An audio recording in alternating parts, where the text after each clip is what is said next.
তো viewers welcome back to the channel. তো আজকে আরেকটি নতুন ব্লগে সবাইকে শুভেচ্ছা জানাচ্ছি। তো আমি আসলে আজকের ব্লগটা চেষ্টা সামনে থেকে শুরু করলাম আর কি। আপনারা কিন্তু আদিবাসী না, কিন্তু আদিবাসী না, আদিবাসী আর আদিবাসীরা তো ভিউয়ার্স এখানে হচ্ছে আদিবাসীর সাংবিধানিক স্বীকৃতি নামে একটা আন্দোলন চলতেছে, সেটা হচ্ছে আপনাদের সাথে একটু শেয়ার করার জন্য এসেছে আর কি। দেখি কেমন চলছে। হাজনদের মধ্যে যদি আপনাদের কেউ পরিচিত থাকে, কোনো হাজনকে জিজ্ঞাসা করেন যে আপনাদের মধ্যে বিবাহ যখন করা হয় তখন কোনো আইন আছে কিনা, লিখিত আইন আছে কিনা।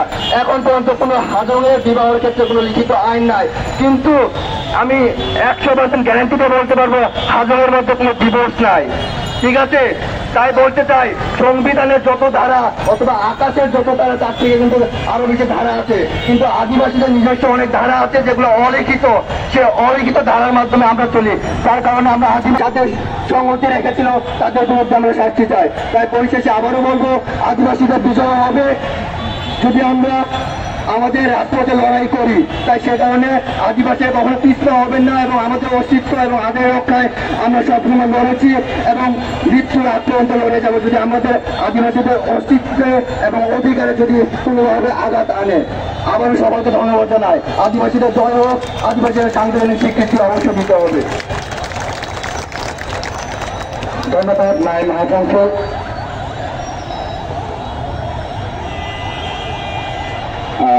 সংগ্রামী সমাবেশ আমরা দেখলাম আচরণ করছে।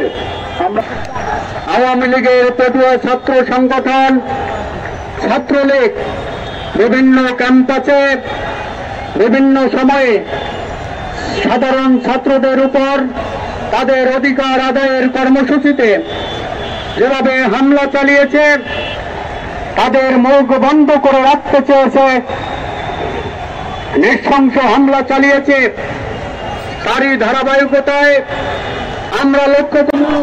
তো ভিউয়ার্স আসলে আন্দোলনের অভাব নাই, আমাদের যে ঢাকা শহর হলো আন্দোলনের কেন্দ্র, আর এই পাশে একটা চলতেছে আন্দোলনের, আর এদিকে একটা। ঠিক আছে,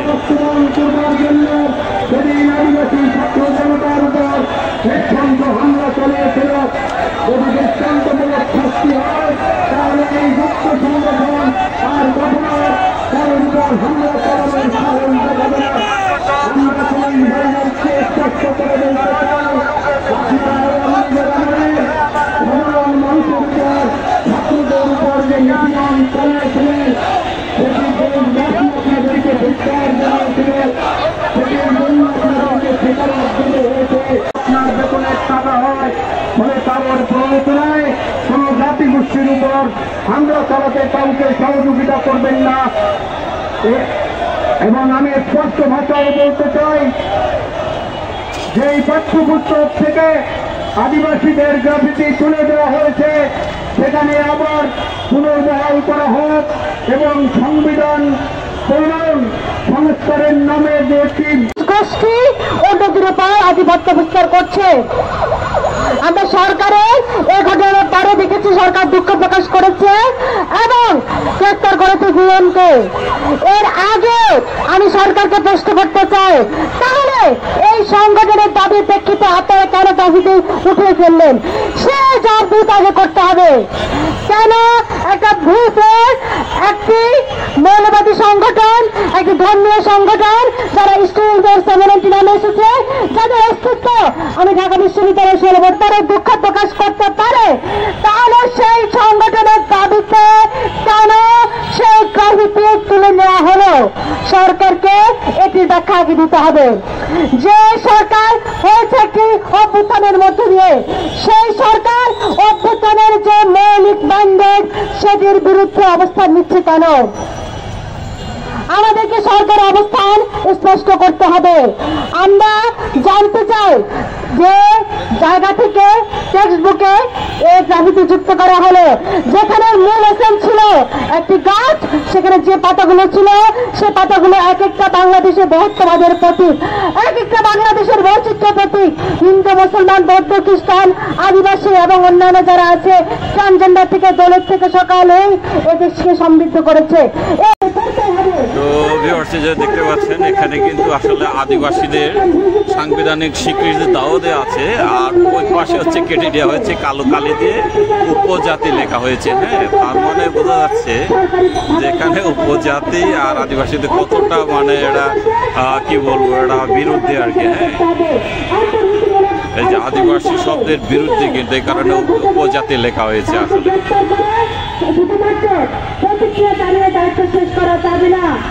তাদের জন্য তাদেরকে খুশি করার জন্য এগুলো করছে সরকার।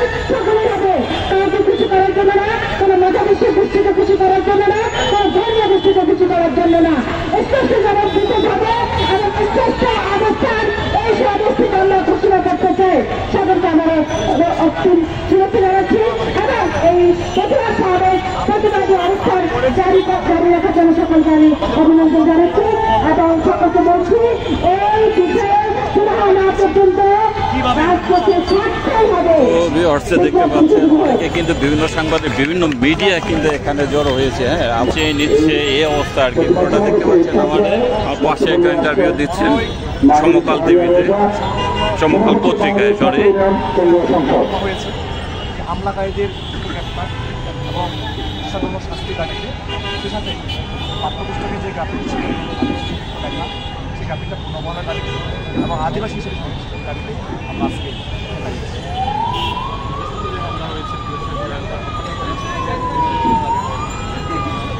অবশ্যই আমরা এটার বিচার চাই, কারণ অবহিতভাবে কেন আমাদের এটা উৎসাহী দেয় তার বিচার আমরা চাই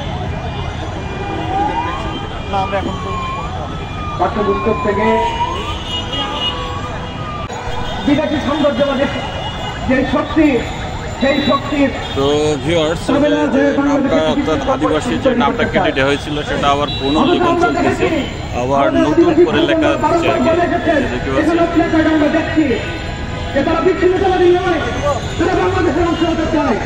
কিন্তু আপনারা যারা আজকে এই উগ্রতন্ত্রকে সমর্থন দিয়ে যাচ্ছেন বারংবার, আপনাদের কারণে আজ পর্যন্ত তো এটা আবার নতুন করে লেখা হলো আর কি। তার প্রতিবাদে বারংবার আমরা লড়াই করে যাচ্ছি। ঠিক সেই সময় আমরা দেখলাম গতকাল রাতে ঢাকা বিশ্ববিদ্যালয় থেকে কতিপয় শিক্ষার্থী তারা একটি ফেসবুক পোস্টকে কেন্দ্র করে তারা বিশ্ববিদ্যালয় অস্থিতিশীল পরিবেশ তৈরি করে আমাদের ভাই বোনদের উপর যে হামলার যে ঘটনা, সেই ঘটনাকে তারা আড়াল করবার চেষ্টা করছেন।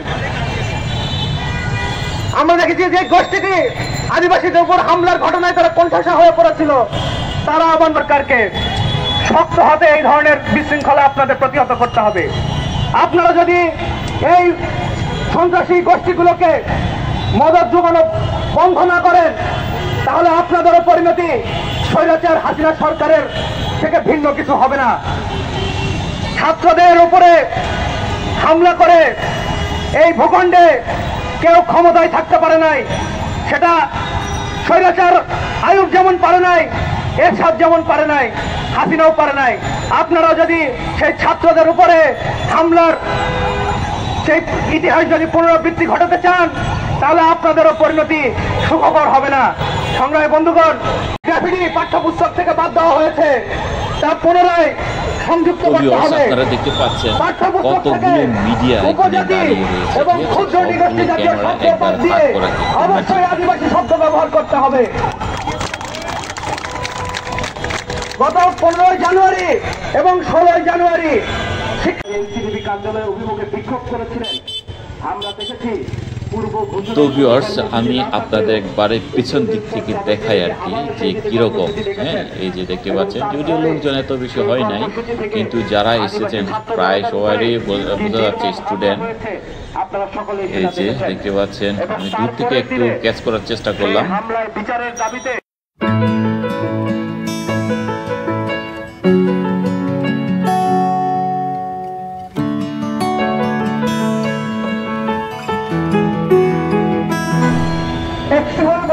সংবিধানের কথা, আদিবাসী সত্য সংবিধানে নাই। সংবিধান কি হয়েছে? সংবিধানে কয়টা শব্দ লেখা আছে? বরাবর 1 লক্ষ শব্দ। আমরা কয়টা শব্দ দিয়ে আমরা কথা বলি? আমরা 5 লক্ষ শব্দের কথা বলি। সব শব্দ কি সংবিধানে লেখা থাকতে হবে? যেখানে যাই আপনাকে দেখা যায়। আর আদিবাসী দাবি করলে তকমা দেওয়া হচ্ছে আমরা বিচ্ছিন্নতাবাদী। যেখানে আমরা সংবিধানে আদিবাসী হিসাবে অন্তর্ভুক্ত হতে চাচ্ছি, তাহলে আমরা কেমনে বিচ্ছিন্নতাবাদী হলাম? আমরা তো বিচ্ছিন্নতাবাদী নই, আমরা অন্তর্ভুক্তিবাদী, এই দাবি আমি জানাই। এবং বর্তমান ইন্টিম গভর্নমেন্টের যে কার্যকলাপ আদিবাসী শব্দ ধরে তাদের বক্তব্য ক্লিয়ার না। 15 তারিখের ঘটনার পরে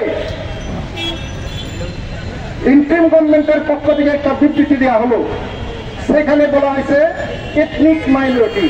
এটা আবার কিসের শব্দ? তারা কি আমার জানেন না?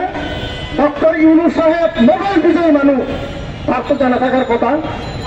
এই বক্তব্যগুলো পরিষ্কার করতে হবে। তারা কি চায়, আমাদেরকে কিভাবে উদ্যোগ দেখতে চায়? একটি জাতি যখন একটি স্বাধীন দেশে তার নিজের ইচ্ছা মতো নিজের প্রকৃতির গত চলাফেরা করতে না পারবে, খেলতে না পারবে, তখনই তো দেখা যায় অগণতান্ত্রিক আন্দোলন দানা বেঁধে উঠতেছে। পার্বত্য চট্টগ্রামে যে একটা ঘুমন্ত বাঘ আছে, সবাই তো জানেন। দীর্ঘ কত বছর আন্দোলন সংগ্রাম হয়েছিল, এরপরে সরকার চুক্তি করলো, এই পার্বত্য চুক্তিকে আইনের দোহাই দিয়ে হ্যাং করে রাখা হয়েছে। আমরা অচিরেই, আর এই ইন্টিম গভর্নমেন্ট বক্তব্য দিচ্ছে এটা ন্যাশনাল ইস্যু। এই ইন্টিম গভর্নমেন্টের পার্বত্য চুক্তি ব্যাপারে তাদের করার কিছু নাই। তাহলে আমার প্রশ্ন, রাষ্ট্রীয় দায়িত্ব নিছেন কেন? এনজিও মার্কা দিয়ে রাষ্ট্র পরিচালিত হয় না। আমরা আপনাদের প্রশাসনে আমরা সন্দেহান। আপনারা কি চান? আমাদেরকে জাতিগত পরিচয়টা কেন আপনারা আদিবাসী বলবেন না? আপনাদের লক্ষ্য উদ্দেশ্য কি? আর আমি জাতীয় পাঠ্যপুস্তক কর্তৃপক্ষের দৃষ্টি আকর্ষণ বলতে চাই, তাদের তো একটা যাচাই বাছাই কমিটি আছে।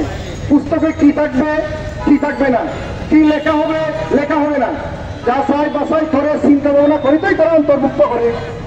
যে গ্রাফিটি দিয়েছে সেটা চিন্তা, এবং 16 তারিখ, এরপরে 16 তারিখ ঢাকা বিশ্ববিদ্যালয়ের ক্যাম্পাসের ভিতরে এই নজির তো নাই। পুলিশ কেমনে সাহস করে ছাত্রদের গায়ে হাত দিতে? একজন নারী আমি দেখলাম কেউ পুলিশ সাক্ষা দিতেছে, এই সাহস কেমনে পায়? আমি তো ভিউয়ার্স, অ্যাডভোকেট নিকোলাস চাকমার তার বক্তব্য শুনে আমি সরাসরি বাসায় চলে এসেছি, কারণ আর আমার মনে হচ্ছিল যে এখানে আর ভালো লাগতেছিল না। অনেকের বক্তব্য শুনেছি, আপনারাও শুনলেন। আদিবাসী হিসেবে সাংবিধানিক স্বীকৃতি দেওয়ার জন্য মূলত আজকের যে অনেক বক্তব্য, সবার বক্তব্য এটাই ছিল আর কি, আমি যতটুকু বুঝেছি বা শুনেছি। তো যাই হোক, এর মধ্যে তো আরো অনেক রাজনৈতিক বক্তব্য আছে। জাস্ট হচ্ছে আমি আমার ব্লগে আপনাদের যারা ভিউয়ার্স আছে তাদের কাছে একটু শেয়ার করার জন্য আমি অল্প একটু আপনাদের সাথে শেয়ার করলাম। তো যাই হোক, আমি যেহেতু বাসায় চলে এসেছি, আর আমাদের বাসায় অনেক দিন পরে, আরে ভাই আমাদের পাকঘরের অবস্থা কিন্তু কি বলবো, একবারে শেষ মানে কি ময়লা আবর্জনাতে আছে। ঠিক আছে, এই যে সব ময়লা রে ভাই, এখন হচ্ছে ধুইতে হবে। এই পানি আসতেছে, ঠিক আছে, পানি হলো আজকে প্রায় 12-13 দিনের মতো হচ্ছে আমাদের বাসায় পানি নেই। তো ফাইনালি আমাদের পাকঘর থেকে পানি এলো। পানি হচ্ছে আজকে দেখেন, আমার দুপুরে খেয়েছিলাম কিন্তু দিতে পারি নাই। অলরেডি আমরা হচ্ছে ওই মেন বাথরুম থেকে এখান থেকে নিয়ে এসে বালতি করে নিয়ে এসেছে, পানি নিয়ে এসেছে, আমাদের এখানে ধোয়া পালা হতো বা রান্না বান্না হতো। কিন্তু আজকে ফাইনালি পানি এসে গেল, এবং সকল যে আমরা দুপুরে খেয়েছি প্লেট, মানে বাতি, গ্লাস যা আছে, মগ, সব কিছু হচ্ছে একেবারে না ধোয়া অবস্থায় আছে। তো এগুলো হচ্ছে আমি এখন এক এক করে ধুবো। তো ভিউয়ার্স, পাকঘরে যদি পানি না থাকে যে কিরকম কষ্ট, আরে বাপরে ভাই, যার পাকঘরে পানি থাকে না সেই বুঝে। যারা পানি এনে বালতি করে পানি নিয়ে এসে যদি ধোয়া লাগে, রান্না করা লাগে, কি কষ্ট তারাই বুঝে। আজকে আমরা প্রায় 10-12 দিন এরকম কষ্ট করতেছিলাম রে ভাই। আসলে এই যে অনেকগুলো যদি মাছ মাংস ধোয়া লাগে, তাহলে তো আর শেষ জীবন। অল্প একটু পানি লাগে না, মাছ মাংস দিতে অনেক পানি লাগে। তো যাই হোক, আমি আস্তে আস্তে সবগুলো ফেলবো। এই যে প্লেট গুলো যেগুলো আছে হাত ধোয়া, আরে জীবন,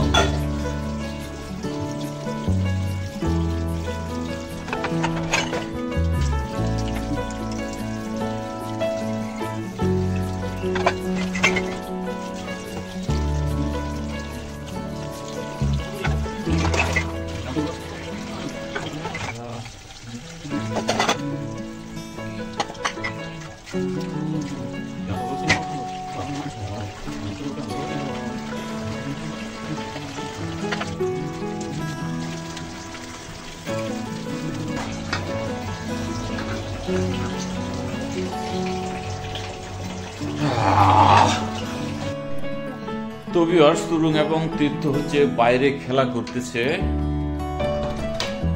আর এই সময় হচ্ছে আমাকে সারাদিনে আমি গোসল করিনি, তো আজকে আমি গোসল করব গরম পানি দিয়ে। এই কারণে আমাকে গরম পানি দিতে হবে। হ্যাঁ, গরম পানি দিতে হবে। গরম পানি দেওয়ার জন্য এই যে আছে। আর এইটা এখনো আমার কাছে এখনো পরিষ্কার করা হয়নি, আমি এখনো এটা পরিষ্কার করিনি, একটু সময় লাগবে। এটা একটু ভিজিয়ে রাখলাম। তো এটা পানি দিই, পানি দেওয়ার পরে এটা দিয়ে আমি গোসল করব। ঠিক আছে, গোসল না করে আমার কাছে ভালো লাগতেছে না, শরীরটা কেমন ম্যাচ করতেছে আর হচ্ছে ঠান্ডা লাগতেছে। ঠিক আছে, তো ভিউয়ার্স, আমাদের এই যে পানি কিন্তু এখনো পুরো দমে আসতেছে না, অল্প অল্প আসতেছে, একবারে ফ্লো কম আর কি, স্পিড কম দেখা যাচ্ছে। এই যে না, এটা একটু চেঞ্জ করে দিই।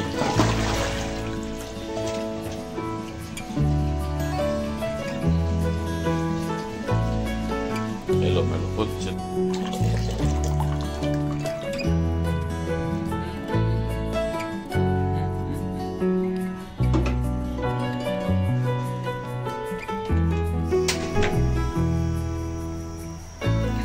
তো ভিউয়ার্স, পানি গরম দিলাম, এর মধ্যে পানি হয়ে যাবে। পানি হয়ে যাওয়ার পরে আমি গোসল করে নিব। ওকে, তো আজকের ব্লগটা আমি দীর্ঘায়িত করছি না, অনেক কিছু এলোমেলো হয়ে গেল আজকের ব্লগটা। তো আশা করি আপনাদের ভালো লেগেছে। যদি ভালো লেগে থাকে অবশ্যই লাইক করবেন, আর হচ্ছে এখনো সাবস্ক্রাইব করে না থাকলে সাবস্ক্রাইব করে যাবেন। ঠিক আছে, তো আজকে এই পর্যন্ত রাখলাম, দেখা হচ্ছে কালকের ব্র্যান্ড নিউ একটি ব্লগে। তো সে পর্যন্ত সবাই ভালো থাকবেন, টাটা, বাই বাই, নমস্কার।